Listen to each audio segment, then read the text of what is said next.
Well, it's been overnight, and our liquid nitrogen treatment should be complete. However, when I open this door, I'm entering an environment where liquid nitrogen has been in use for hours.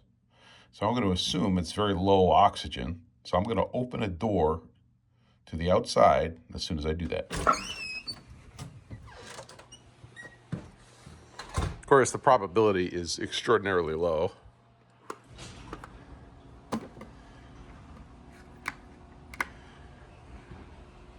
But there you have it.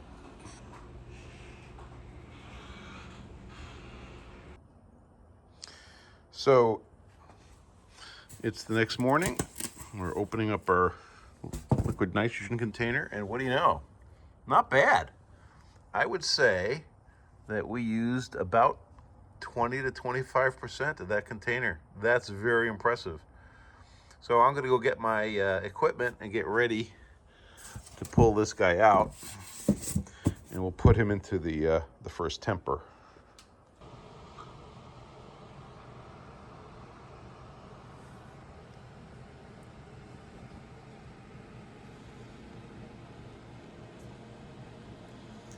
Freshly pulled from liquid nitrogen, there's our part. This is the 3-inch ToolMakers Flat with our hanger. Let's not forget how much our hanger has gone through. So we're going to let this sit in room temperature for a minute, and we're not going to use the hot shot for this. We're going to use my lab oven. This lab oven is designed for the lower temperatures, okay?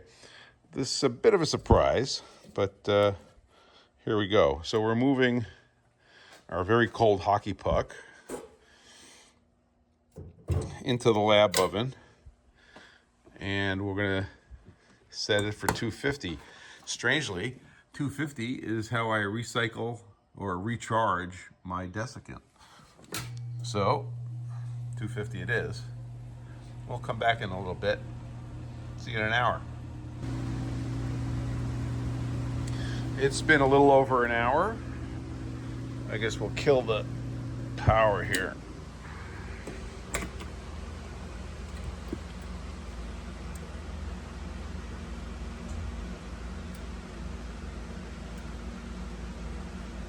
Nice. Well, looks like it's 5 degrees low, but we'll take it. I'm going to pull this out and let it just cool on a rack.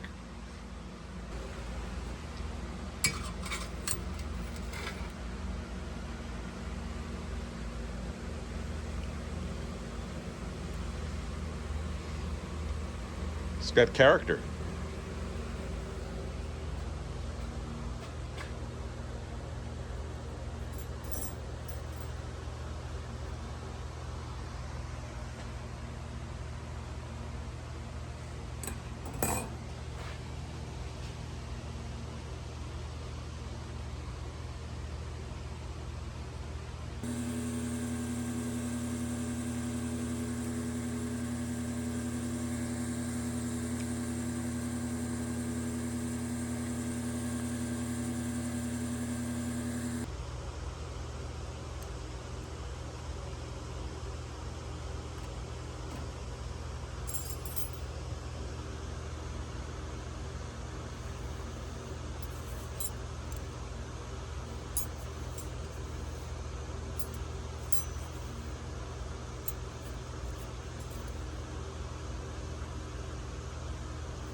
So this is after some light wire wheeling on a bench grinder with a steel wire wheel.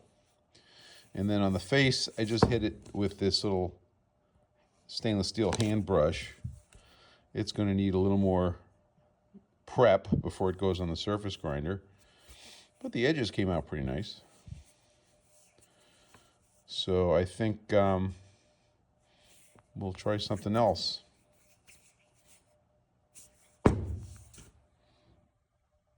After the brushing, I used the Renzetti plate with some good emery cloth old emery cloth and cheap, but good. And it really cleaned up sufficiently for the next step. We will be surface grinding this. Don't worry. Here we're doing our hardness testing, and we got some pretty good numbers. Some of them were kind of low, but I attribute that to the surface condition, as you will see. The oxidation from the process in regular atmosphere definitely caused some loss of material on the top, which manifests itself as a little bit of terrain, which you'll see in the next clip.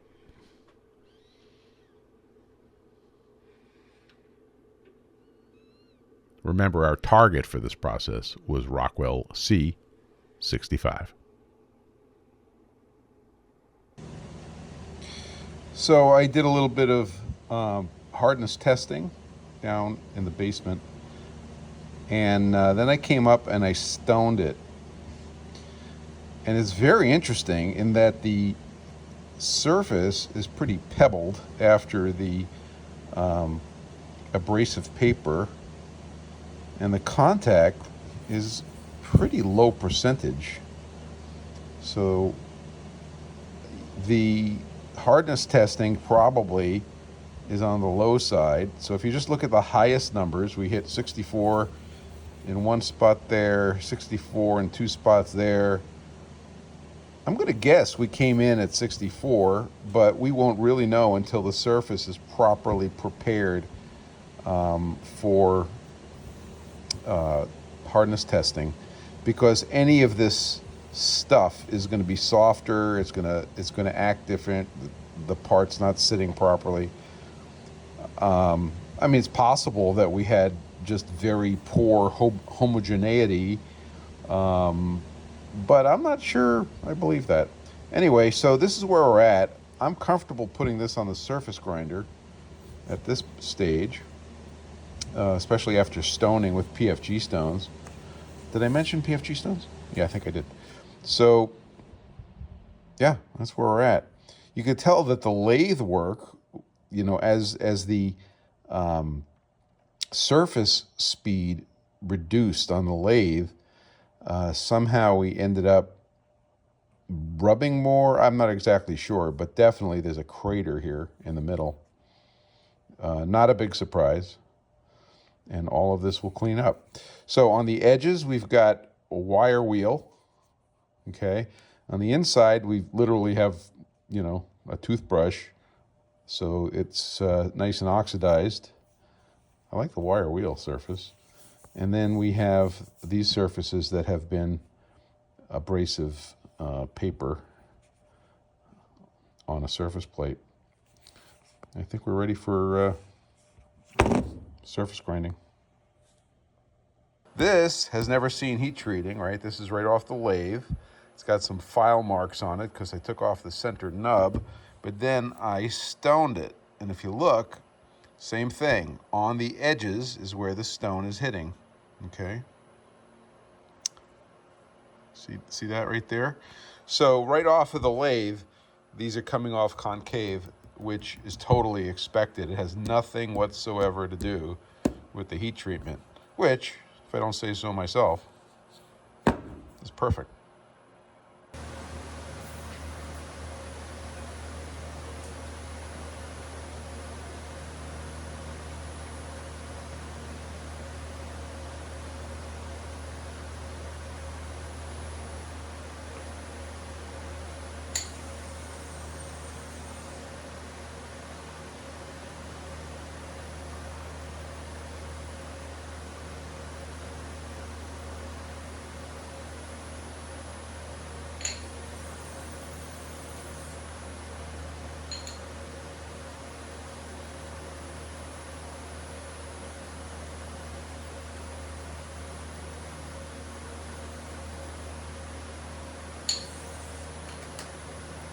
So we just mounted this wheel.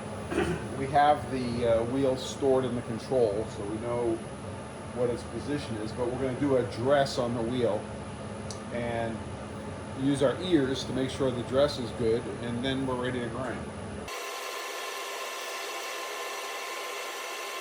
So what I'm doing is I've stopped the process and I'm checking the distance to go. And if the distance to go that I see with my eyes matches the distance to go here, we're probably fine.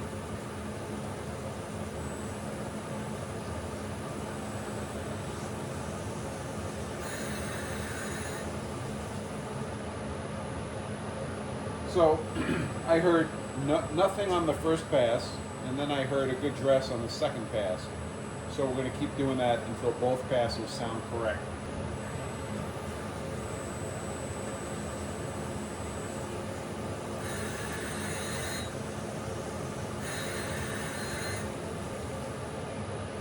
That sounded really good.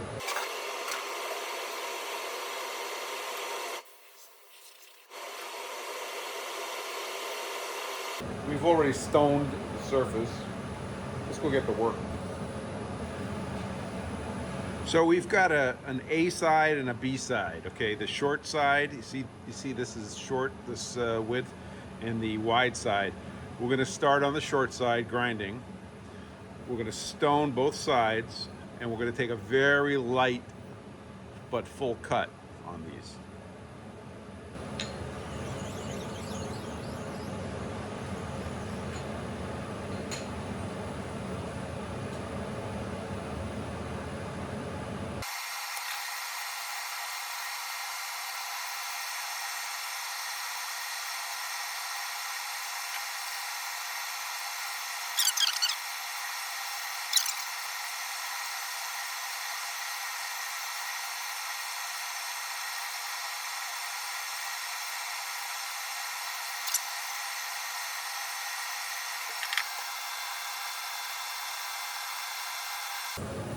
So we're stepping over 80 thousandths per pass, and we're going to only downfeed half a tenth until we start getting contact, then we can increase that.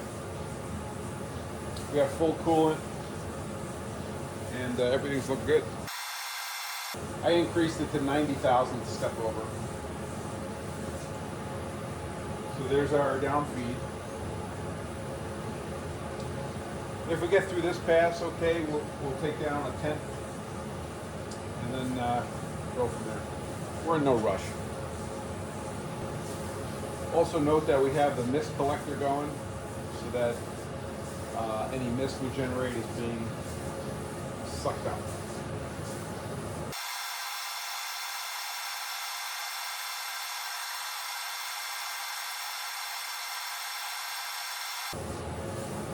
Okay, we're going to start stepping down 2/10, which should be enough.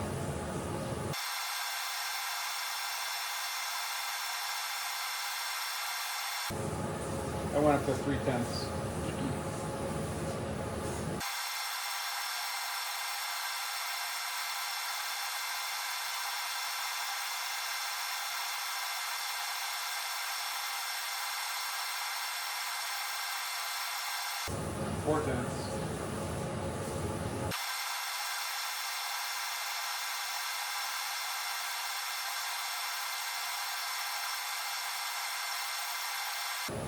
Alright, so that cycle ended, but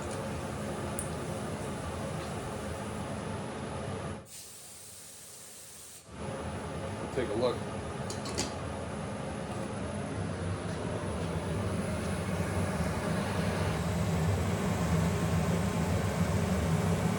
Nice finish.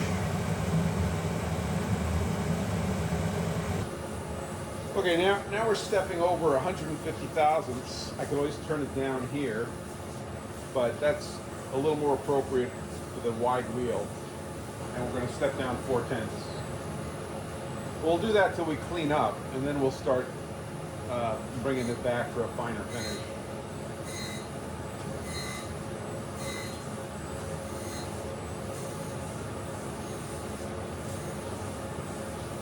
This way we don't have to be here all day.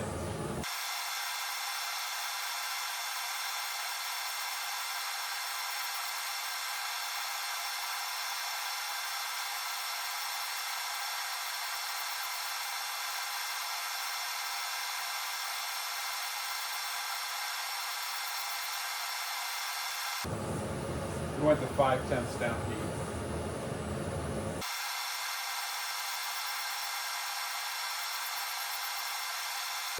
So with about 6/1000ths of an inch, that took about half of the surface. So we're going to predict about 12/1000ths of an inch to clean up.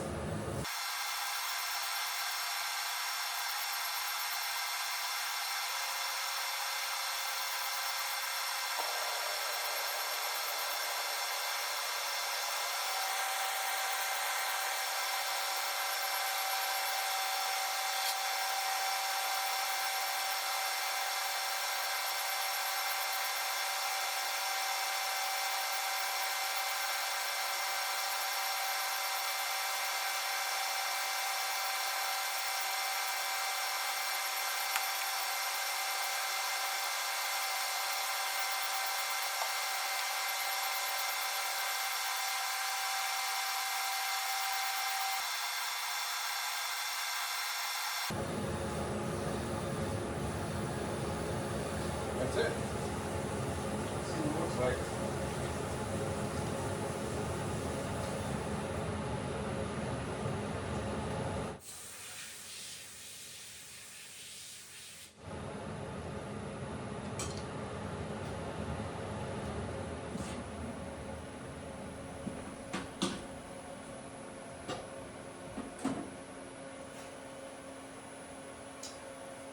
I'll take it.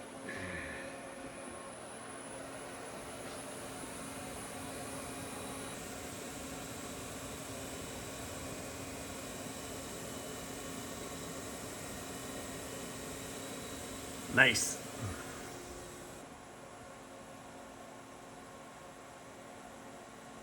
So that took, we took 16/1000ths total off of that face. Our chamfers are still there. So we're going to flip it over and get that kind of finish from that kind of finish.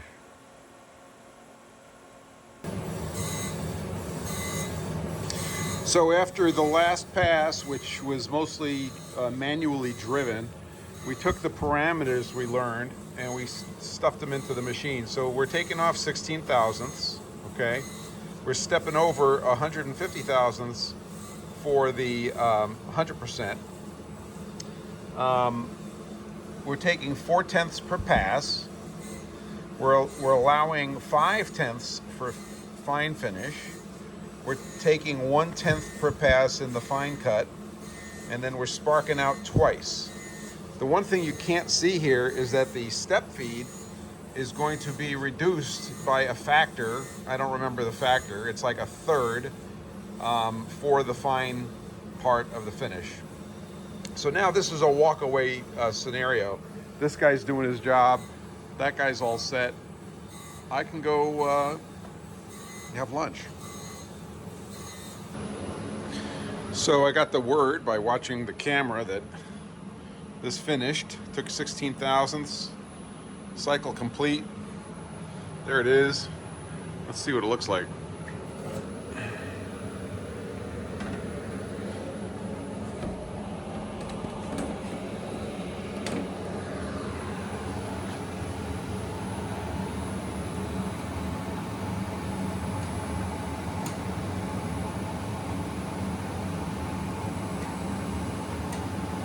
It kind of looks like it's smiling.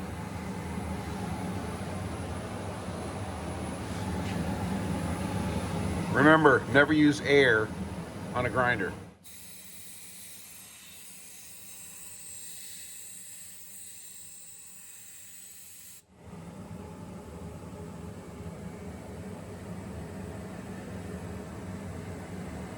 I think I'll take it.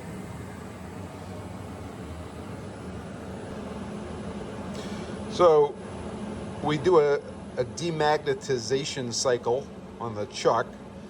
When that light stops blinking, it's all done. And before I grab this thing off the chuck, I'm going to show you a trick. This is what I do, especially when I have something that's all nice and clean and finished. I'm going to have a little water running here. I've demagnetized my chuck. I'm going to grab this guy with my human hand, pull straight up, okay, and go right to the water because I want no grit on this thing.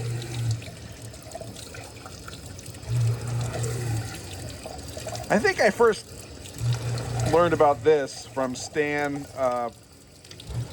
at Bar Z Industrial. There it is. Turn off the water. Ooh. That looks good. Both sides. So we have to be careful now because both sides are pristine. The next step for this guy is going to be back into liquid nitrogen for, well, as long as we can stand it. And then it'll have a final temper for 9 hours, probably tomorrow.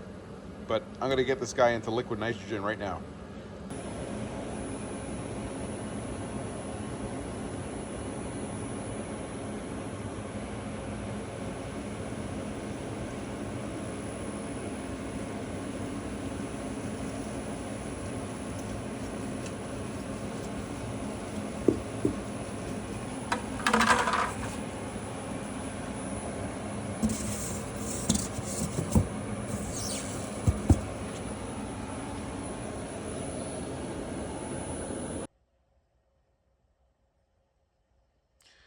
It is time for this to come out.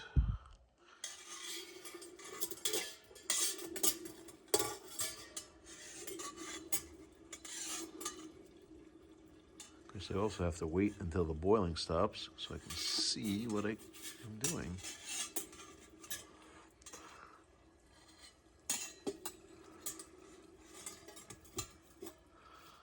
Oop. Gotcha.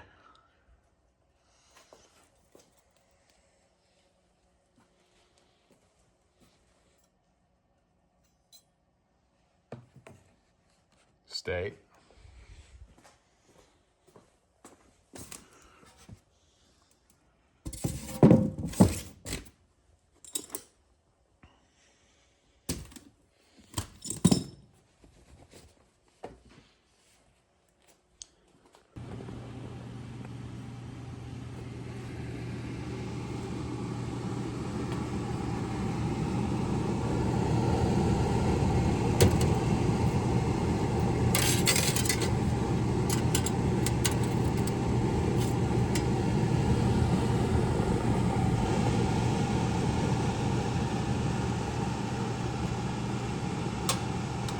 We'll see you in 9 hours.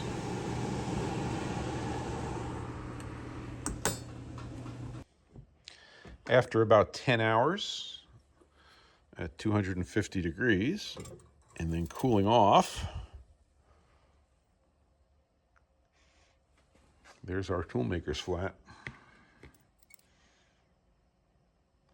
So we successfully did not scratch the surface of the ground surfaces, and we're ready to take the next step, if it'll stop. Thanks. At this point, all thermal operations have been accomplished. The ToolMakers Flat is heat treated, ground, and ready for lapping. We designed this ring to go around the flat and into the groove in order to hold it without imparting any warmth from our hands. This will serve us well during the lapping process and enable us to not have any thermal distortion. So stick around. In the next video, we'll start lapping. Join us. Doink!